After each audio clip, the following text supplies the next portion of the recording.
మగపిల్లలకి 18 సంవత్సరాలు నిన్న వాళ్ళకి ఇస్తామని చెప్పారండి ఆ రోజు.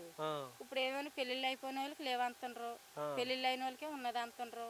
మరి పెళ్ళిళ్ళు అయిన వాళ్ళు అంతే ఆడపిల్లలు ఎన్నాళ్ళు ఎట్టుకుంటామండి ఇంట్లోనూ. మగోడితోటి ఆడపిల్లని 30 సంవత్సరాలు ఎట్టుకోగలమేటి. ఇప్పుడు 19 సంవత్సరాలు బట్టి ఇవ్వలేదు, ఇంకా ఎన్ని సంవత్సరాలు ఇంట్లో ఎట్టుకుంటాం. ఆ పిల్లలకి ఏమీ లేదంటుండ్రు. ఆడపిల్లలకి మగపిల్లలకి అందరికీ 18 సంవత్సరాలు ఇన్ని వాళ్ళకి ఫస్ట్ నుండి మాకు ఇస్తామని అప్పుడే చెప్పారు మాకు. ఇప్పుడు ఏమైనా పెళ్ళి అయిన వాళ్ళకి లేవంటున్నారు. మరి ఈ పరిస్థితిలో ఎలాగండి? ఆడపిల్లలు పుణ్యానికి పోద్దా? ఇప్పుడు ఈ 8 లక్షలు మళ్ళీ పెళ్లి చేయాలి, ఇల్లు కట్టాలి, ఇల్లు పునాదికి రాదు. పిల్లలకి పెళ్ళి ఏం చేస్తాం, ఇల్లు ఏం కడతాం, ఏం చేయాలండి? పెళ్ళిళ్ళు అయిన వాళ్ళకి నేవంతే పెళ్ళిళ్ళు అయ్యి 5 సంవత్సరాలు అయింది. చెక్కులు అయిన వాళ్ళకి ముసలోళ్ళు మా అత్త మామ ఉన్నారంటే చెక్కులు అవినాయి. వాళ్ళకి ఇప్పుడు 5 సంవత్సరాలు అవుతుంది చనిపోయి.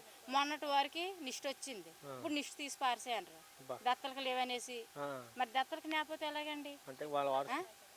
ఇద్దరికి అత్తయ్యకి మామయ్యకి చెక్కులు అయినాయి, లేవని చెప్తున్నారు ఇప్పుడు. చెక్కులు అయితే లేవండి, నిష్ట ఉంది. మా దగ్గర ఉంది.